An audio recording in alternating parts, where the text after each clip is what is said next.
Yo, what is up, everybody? I wanted to check back in. It's actually Thursday evening right now that we're making this video, but I wanted to check back in and talk about the TWID really quickly in a very quick video. I do not want this to go on forever, but Bungie Destiny posted their TWID this morning. I did a quick run through while I was at work just to kind of just eyeball it, but I wanted to come on here and kind of just go over it really quickly, go over kind of what they're saying, especially because the last two videos we've kind of talked about this stuff. So let's go ahead and get in it. This week in Destiny 8/28/2025. Before we get started with our weekly round of news for Destiny 2, we'd like to take a moment to touch on feedback and conversation around the portal and its rewards. Of course, this is talking about the TWID from last week, which was received horribly, and we made a video about it as well as some other things going on. But let's keep going. Portal and progression updates. We initially outlined some goals on August 7th dedicated to improving progression, increasing Crucible and Fireteam Ops rewards, and addressing feedback around raid rewards. Last week, while we covered a handful of improvements to scoring and Portal rewards, we also announced plans to tune some rewards down in Solo and Pinnacle Ops. Based on player feedback, we're revisiting our approach to balancing progression, as we believe our previous approach was too conservative and these nerfs would work against our goals of improving progression. To be clear, we believe these changes were the wrong call. So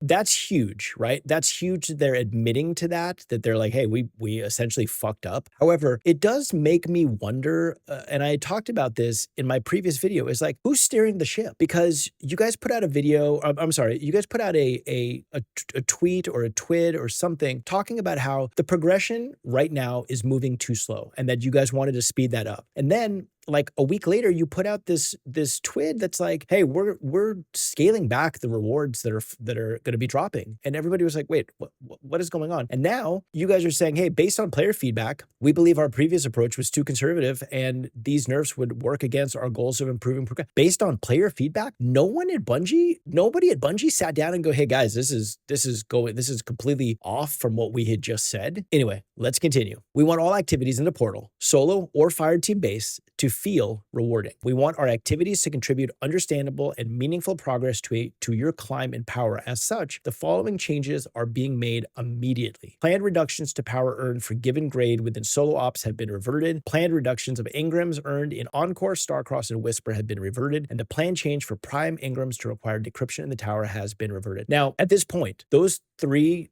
things that we just touched on that had been reverted, that is old news. They tweeted about all three of those. So I'm glad that they're in here, but they've already said it. So great. But again, none of those those changes should have never been put out, right? So buffs, Fireteam Ops. When it comes to Fireteam Ops, we know that we have work to do. Here's a list of buffs that we're planning on and some new changes that we're adding in response to your feedback. All right, we've got 9.0.0.8, 826, which was 2 days ago. So that was Tuesday's update. So this one already went live. Increased batch-made Fireteam Ops time limit across the board. So Expert's going to get 25% more time, Master is getting 50%, and Grandmaster is getting 75%, right? Increased match-made Fireteam Ops time limits. Okay. So that's kind of in response to the fact that some of these Fireteam Ops missions, the time limits were way too short and people were having a hard time actually finishing them in the given time. So, okay, good. All right, what's coming in Ash and Iron? Increase the number of drops for Liminality, Inverted Spire, and Onslaught Widow's Court. Activity timers have been rebalanced for Solo, Pinnacle, and Fireteam Ops. Fireteam Ops has a greater value for speed versus killing all the enemies. New, increase the number of drops for many more activities in Fireteam Ops. Our team is still working on finalizing which specific activities we can buff up, and we will share more details after we finish validating this change. And new, removing unpopular mods like Grappler from the Fireteam Ops matchmaking pool, though this will still be selectable when customizing. Okay, the Grappler mod, I had it active in a Fireteam Op, and I was using like a grenade build, and it takes over your grenade or your melee. It takes over one of them, and all of a sudden you don't, like, all you can do is fucking grapple towards enemies. It's for me, it was worthless. So good, that should go. Increase the number of drops for many more activities in Fireteam Ops. Okay, cool, great. I would like this to say Pinnacle Ops as well, because I think that as we add Pinnacle Ops in there and we start talking about, you know, any missions that are longer than solo ops, they should increase the number of drops. Again, why not, right? We also have Fireteam Ops has a greater value for speed versus killing all enemies. Activity timers have been rebalanced. Okay, so, and then we're increasing the number of drops for Liminality, Inverted Spire, and Onslaught Widow's Court, which, yeah, I mean, they should. They take a long time. So this is good. This should have been I mean, they should have said this last week, right? Like, hey, we're not, again, right? It's Bungie is the king of the 1 step forward, 10 steps back. Like, just every time. Let's continue. Buffs to portal rewards. The following plan changes are focused on increasing rewards or increasing reward quality. Chance of prime engram drop per completion reward. Activities with more base completion rewards, such as liminality and inverted spire, will provide more chances for prime engrams to drop. New, we are working on creating a more consistent power reward experience for the upper power climb in Ash and Iron. This will be power 500 to 550. Again, good stuff. I would like to know what the chance of the prime engram drop per completion is. I mean, are we talking, we have a 50% chance to get a prime engram? We have a 25, like 1 in 4, 1 in 8. Like I would like for them to elaborate a little bit more on that. That it would be nice. And then creating a more consistent power reward experience for the upper power climb. I'm assuming that this is happening because of how many people were like, dude, the grind from 400 to 450 is miserable. So I'm praying, I'm hoping that they get this right. That the more consistent power reward experience shows up, in Ash and Iron. Okay, more buffs. In last week's TWID, we provided a ton of information about various changes and the data that drove them. Hidden within were several buffs, small and large, which we wanted to scoop out of that doc to more clearly highlight. Good. I do feel like the TWID last week was a little kind of all over the place with like some stats and things, and it was tough to read, but okay. Desert Perpetual Raid. Weekly challenges added. Improved gear tier drops and gear attunement added. Okay, cool, great. Portal. The time bonus earned will grant 5% minimum score if you make the timer. Your account highest power will be used for reward score rather than the equipped power. You will no longer need to wear your highest power gear while playing to get the highest score possible. Conquests are now replayable. Okay, you will no longer need to wear your highest power gear while playing to get the highest score possible. Didn't this go away in like Destiny 1? Wasn't that a thing that you didn't, like when Destiny 2 came out, it was a whole bit where you didn't have to wear the highest power gear. It just went off of like what you had or something. You will no longer need to wear your highest power gear while playing to get the highest score possible. I don't know. Oh, this is not talking about what it's dropping, but again, dude, like why? Why was that ever a thing? Okay, let's continue. In the long run, we're still going to be cautious about a singular ops category or activity becoming the go-to for power leveling. We want Destiny to be a game where you want to hop in with your friends to level rather than declining an invite to spend time in a solo activity for the sake of progression. Bungie, do you want to know how to do that? I will tell you right now, it'll take me fucking 10 seconds. Make the activities that you are doing with your friends more rewarding. Plain and simple. If the solo activity is taking 5 to 6 minutes and you were getting, whatever, a drop, a prime engram or a prime drop or whatever, give people 2 or 3 of those in a fire team ops mission or a pinnacle mission or, the dungeon stuff that is going to eventually come out. Like, make it rewarding. We're going to be cautious about a singular ops category or activity becoming the go-to for power leveling. Then come up with an equation. And again, I'm not a game developer, right? So I'm literally spitballing here. Every 5 to 7 minutes, there should be a drop, right? Let's go off that. We'll just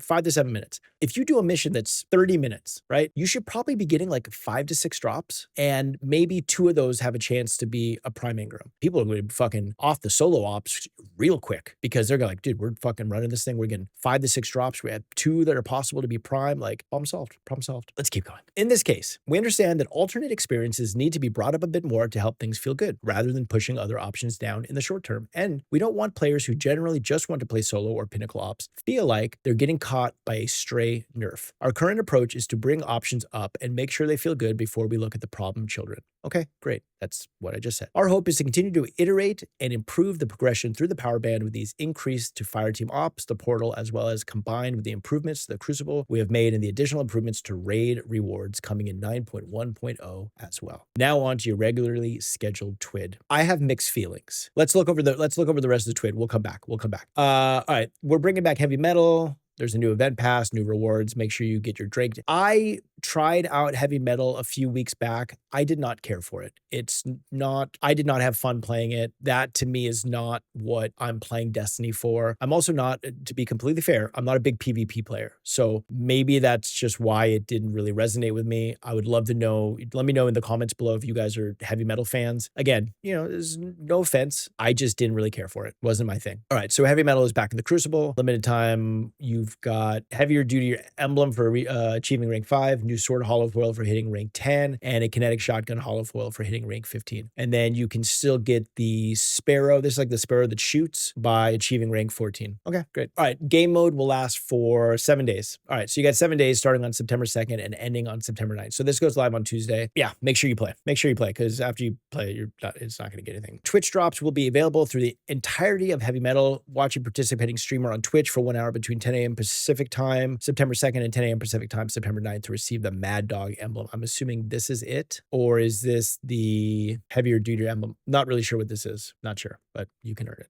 Okay. Class, fantasy, and destiny. I read this earlier. I thought that this was such an interesting thing to put in the TWID for right now, but we can go over it really quickly. When you boot up Destiny 2 for the first time, your Guardian class, the first choice you ever make is a light bearer. Do you want to be the floaty one holding the fireball, the slender one with the cape and the blade, or the big one with the single monstrous shoulder piece? Each Guardian class has a unique fantasy that players assume as they play. When we talk about fantasy at Bungie, we often split the term into emotional fantasy and mechanical fantasy. To oversimply, emotional fantasy is how you feel when you play, and mechanical fantasy is what you do when you play. Okay, cool, fine. When it comes to mechanical fantasy, or the gameplay role that the classes play in combat, Destiny's classes don't have the hard lines that some other RPGs have. This is partially due to the demands of a fast-paced action game, but also because Guardians are tiny gods with the power to cross lines and break rules. We don't have a dedicated healer class or a DPS class. Yes, we deliberately give certain classes more access to some keywords to reinforce their class identity, but rarely do we give them exclusive access to a keyword. After all, if all the classes have equal access to everything, what's the point of having classes to begin with? You know, that's an interesting question to ask, and I feel like that's something that has been brought up. I know that I've seen other streamers talk about it, where it's like, I don't know, what if you just did away with like what if warlocks could have, you know, the Titan barricade, you know, or, you know, Titans could have the, you know, an arc buddy, or, you know, so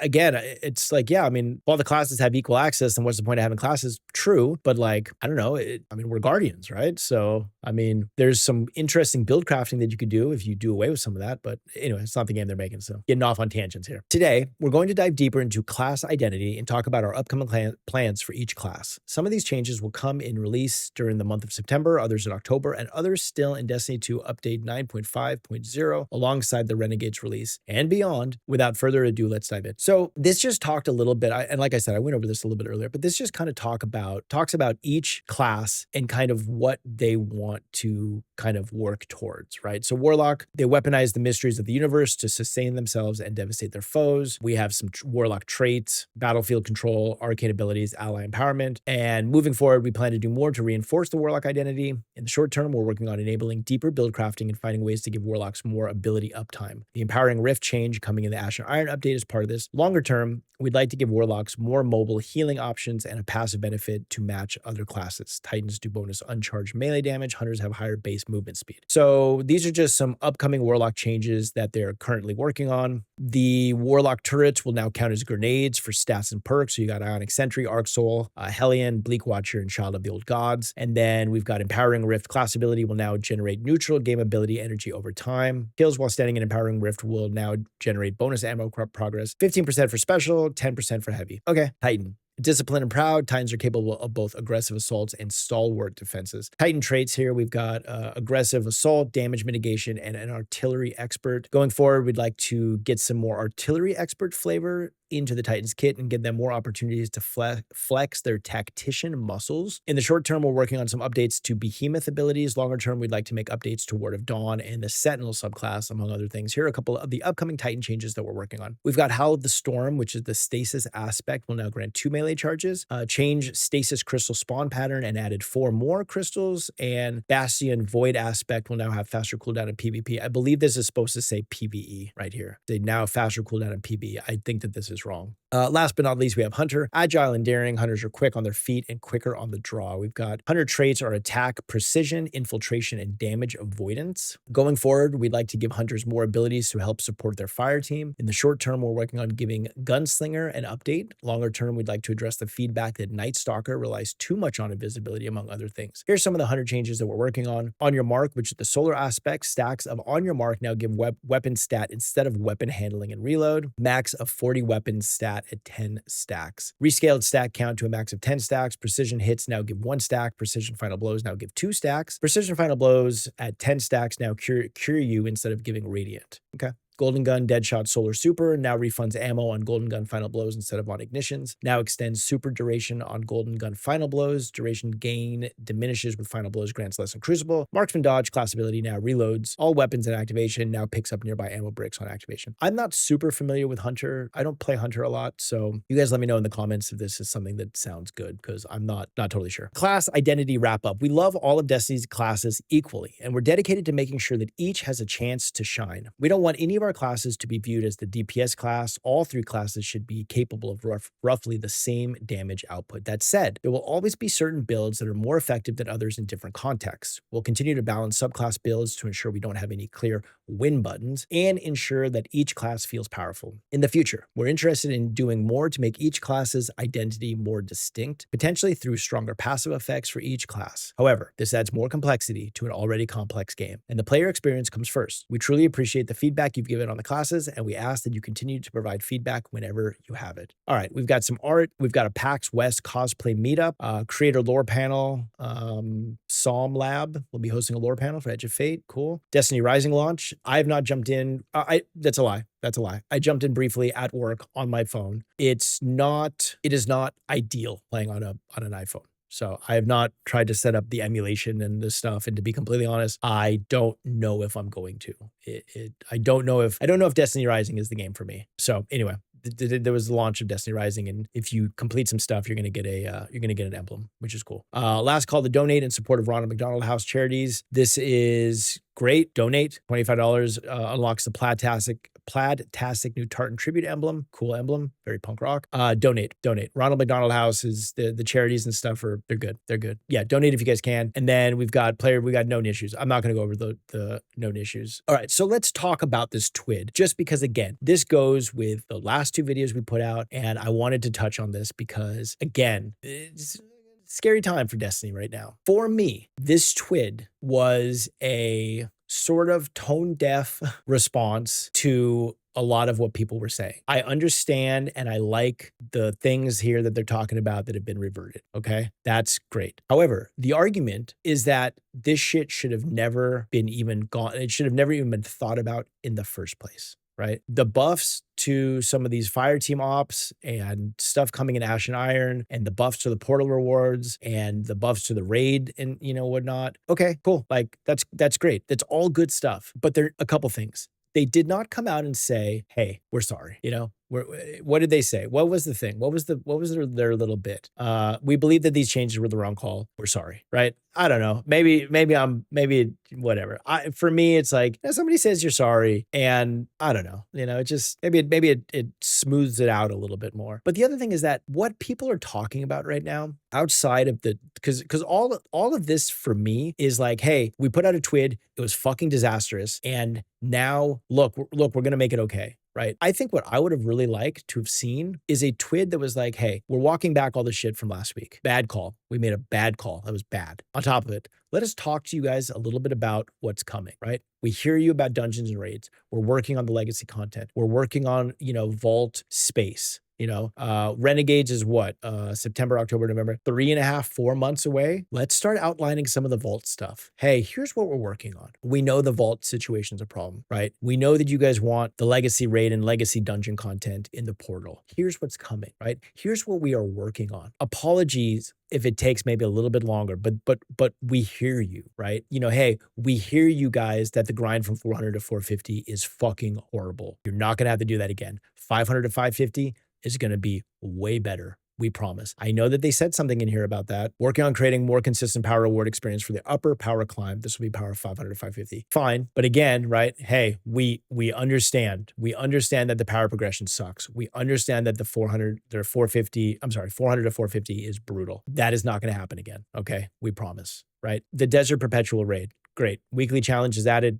Great. Improved gear teardrops, great. Gear attunement added, great. But some might say that maybe that should have been here just off the jump, right? Like maybe that should have just already been here, right? Rather than now trying to kind of be like, hey, look guys, there's buffs. Look at these buffs, right? I just sort of feel like it's how can we best mitigate and do damage control about everything that happened last week and get people saying, hey, look, we put out a TWID full of buffs. Look at how many times we said buffs, buffs, buffs. look, more buffs, guys. And to me, it's just like I said, it just feels like, yes, like that's nice to hear. But I mean, I don't know. Again, I sort of feel like the TWID could have come out and been like, hey, last week was a fucking disaster. We're sorry. We made the wrong call and we are sorry, right? We hear you. We want to work with you guys because we know you guys love the game. So here's what we're doing, man. All drops are going to be buffed, and we're talking big time, things. On top of that, first week of Ash and Iron, we're running like a double drop week or something, like true, like everything drops doubles, right? And hey, we hear you about the legacy raid and dungeon content. We're working on it. We're trying to get the stuff, here's some stuff that we've been talking about as far as set bonuses for like some old armor. Again, it's that kind of stuff that I'm like, dude, you guys got to be transparent. It's the time now more than ever to pull the curtain back and show and tell the community and your players what is going on. Because again, doing these, I'm going to say this the nicest way possible, these kind of half-assed TWIDs to kind of be like, hey, no, we're listening. Like, look, we're going to touch on the feedback and look, we're going to do all right by you. To me, I'm just like, dude, it's not enough. It's not enough, man. You have players that are literally dropping like flies. Is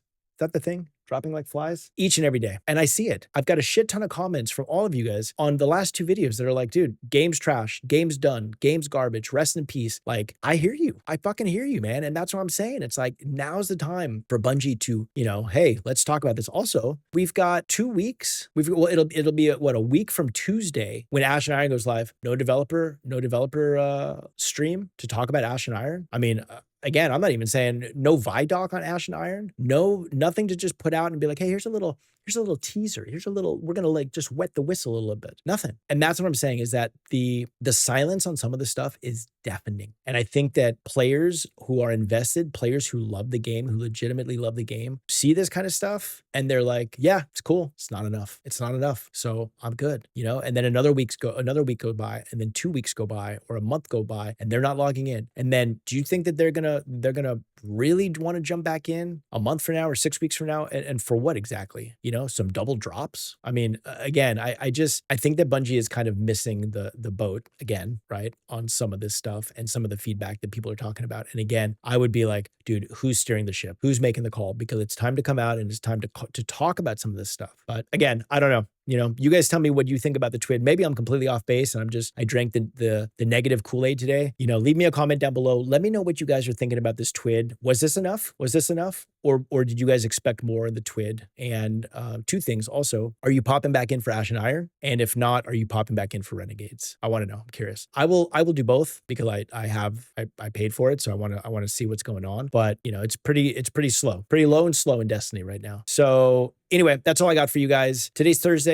Tomorrow, Friday, is the 29th. We've got the Path of Exile 2 update going live tomorrow, like middle of the day. I got to go to work, but I'm going to come home and stream for a few hours tomorrow night. And then we'll probably be going all day Saturday on Path of Exile, trying to get through the campaign, get to some end game stuff. So yeah, I will be on tomorrow night doing some live streams. I hope to see you guys there. I appreciate all the new subscribers. I appreciate everyone who's popping in and leaving comments on my videos. Again, appreciate you guys more than you know. Yeah, make sure that you guys subscribe, give me a like, and yeah, comment down below. And I will catch up with you guys soon. Peace.